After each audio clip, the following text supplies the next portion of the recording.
My name is Oz, and I'm a graduate assistant strength and conditioning coach here at the University of Delaware. I am making this video teaching a squat and a clean in conjunction with the application requirements for an assistant strength and conditioning position at the University of North Dakota. Part of the squat progression is to teach isometric holds. You must do that because an athlete needs to have good stability before you can teach them to have mobility throughout the movement. So for our isometric hold, we're going to instruct our athlete to grab a 10-pound plate, hold it out in front of them as if they're driving a steering wheel in a car. We'll tell them to shift back their weight onto their heels as they sit while they simultaneously push their knees out. As they reach this parallel position, we'll continue to instruct them, flare their knees, keep the plate straight out in front of them so their chest remains up, and to keep their eyes up. We'll hold this position for anywhere from 10 to 15 seconds. At the end of it, we'll tell them to stand up the exact same way they sat down, lower the plate, and then the movement is done. After we've established a good base of stability with our student athletes, we instruct them now to move into a more mobile stance. We'll have our athlete here grab the kettlebell and place it under their chin. We use a kettlebell first because they need to learn how to do the movement without putting a bar in their hands or on their back first. We use a box so they understand exactly where they need to sit, putting the weight back onto their heels as they go to the box, as well as getting proper depth on their squat with the top of the thigh at least to parallel position with the bottom of the floor. We'll have the athletes sit back as they straddle the box, again, pushing their knees out, pause for 1 second, and then stand up fast while pushing through their heels as they come up. Excellent work. That is a goblet squat. After our athlete has gained proficiency with doing a goblet squat to a box, we'll move on to having them place the bar on their shoulders and do a front squat to a box. We'll have our athletes cycle their elbows and grab the bar with 2 fingers. We make sure to instruct them to keep their elbows high with their triceps at least parallel to the floor and pinch them in tight in order to maintain stability throughout their spine, especially their thoracic spine.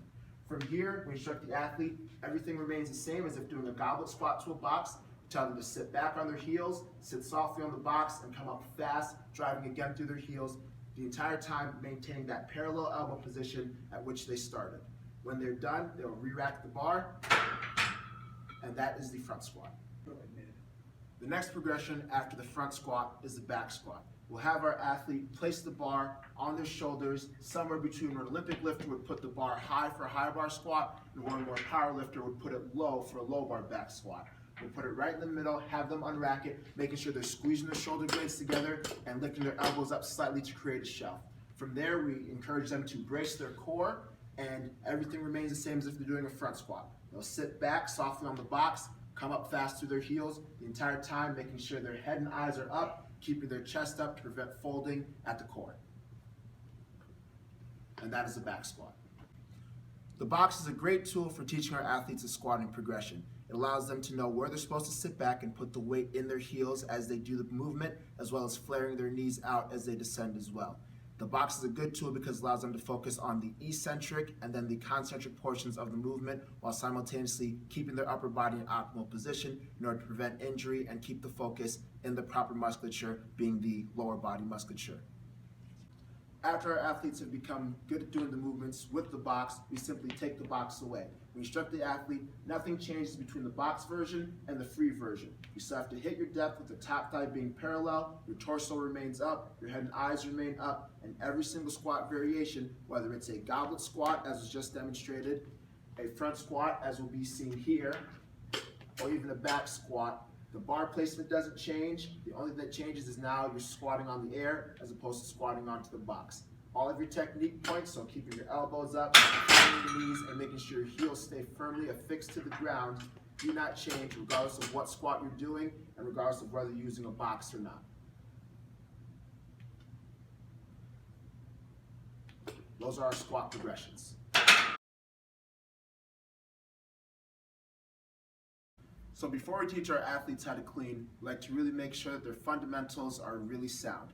Fundamentals in the front squat, because when they catch a clean, they'll be in a front squat position. So being sure that they can reach full depth and do all of those things correctly from a static and controlled starting position, as well as the beginning of the lift, being able to hinge at the hip and having good hamstring and hip extensor abilities. So having the ability to hinge at your hip and front squat are paramount in order to do a good clean.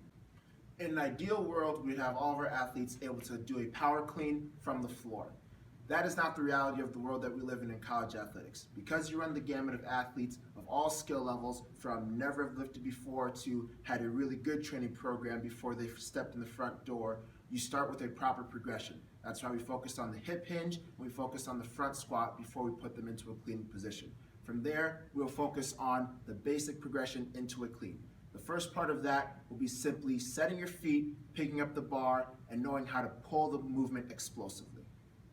The first part in our clean progression is simply the clean high pull. For here, we instruct our athletes to grab the bar about a thumb's width away from their hips with their feet at hip width apart. So they'll grab the bar. Here we're going to demonstrate it by pulling it from the rack first so the athletes aren't coming from the floor and having to sacrifice starting position. We'll have the athlete unwrap the bar, and from there we'll have them do an RDL, so the bar's at the top of their knee, and they'll pull it fast and then pull the bar up to their chin. Another example of that, you go down, use explosiveness, going all the way through your proper triple joint extension, making sure your hips come up and meet the bar, your knees extend explosively, and you go all the way up through your toes, and from there, we have the athlete do an upright row as they extend their ankles, knees, and hips as if they're jumping off the ground, making sure the entire time the feet stay at hip width and they're pushing the ground away. An area of struggle for many athletes is their ability to get underneath the bar and get their elbows in a proper position as if they're front squatting. An exercise you can use to teach them to do that is what's called a tall clean, or in some circles called a clean pull under. As the name suggests, you're starting in a tall, almost upright position, and you're working on pulling yourself underneath the bar so you can quickly cycle your elbows. To do this exercise, you grab the bar exactly as if you're doing a clean, and you unrack it. You then give yourselves just a little bit of knee bend, not as much as if you're doing a clean pull or even as much as a hang clean, just enough bend so you can practice on extending your hips. After you get this slight bend, you still drive up, pushing the ground away as hard as possible. You jump, shrug, and catch, get underneath the bar, and cycle your elbows. The reason this teaches you to get underneath it so quickly is because your time under tension is smaller, therefore you cannot pull the bar as high, and you have to work on really punching your elbows and getting underneath it. This will be the tall clean.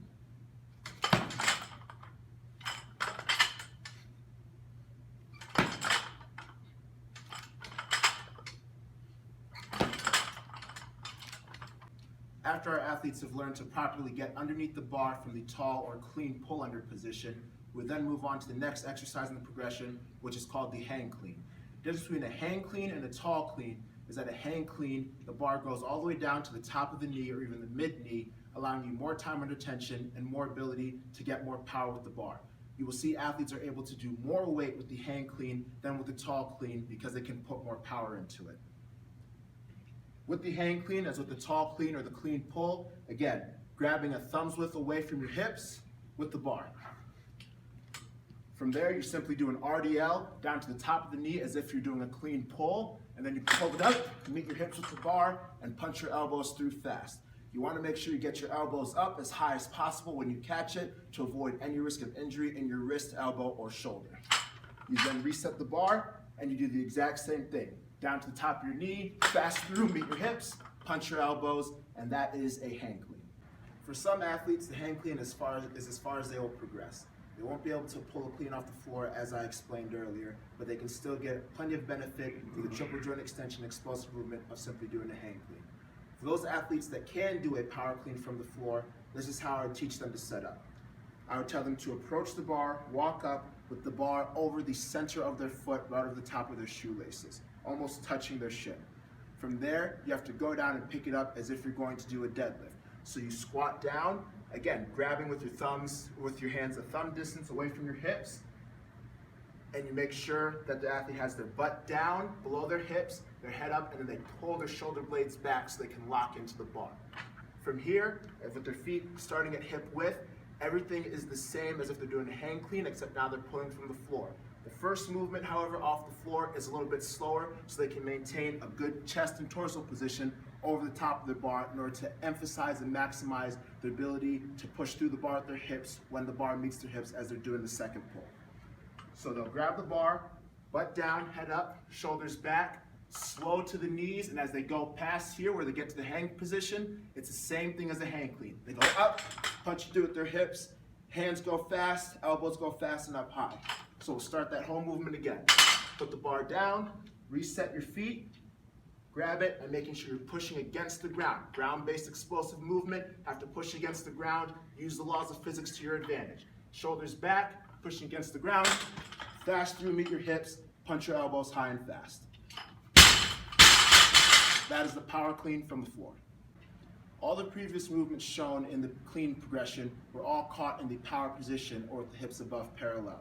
However, there is another position at which you can catch the bar. It's called the full position with your hips below parallel. One good way to teach the athletes how to catch in that full position is to slowly have them get adjusted to moving it. The reason why we don't have our athletes start right away with catching the bar in a full position is athletes tend to jump with their feet too wide as they're first learning cleans. If your feet are too wide and your elbows are low, it is almost impossible to get underneath the bar in a safe manner in order to complete the movement properly. I'll show an example of catching a power clean or a clean from the floor, low, and then I'll explain it.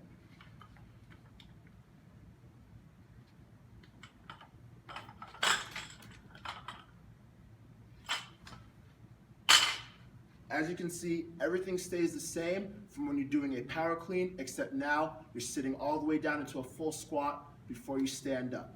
A way to progress your athletes is to have them do combos. So in the combo, have them do everything the same from the beginning position, pulling from the floor. Have them catch it in a power, reset, get steady, and then do a front squat.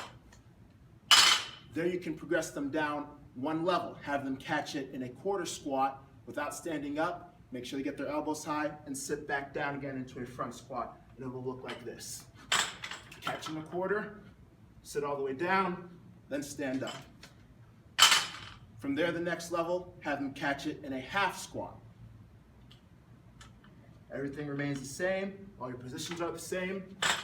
Catch in a half, sit all the way into your squat, then stand up.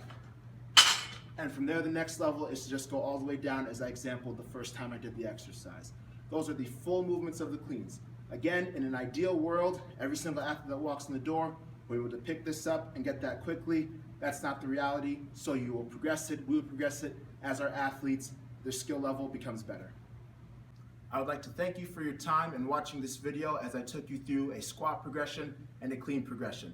I'd also like to thank you for your consideration in this job opportunity to be an assistant strength and conditioning coach at your institution.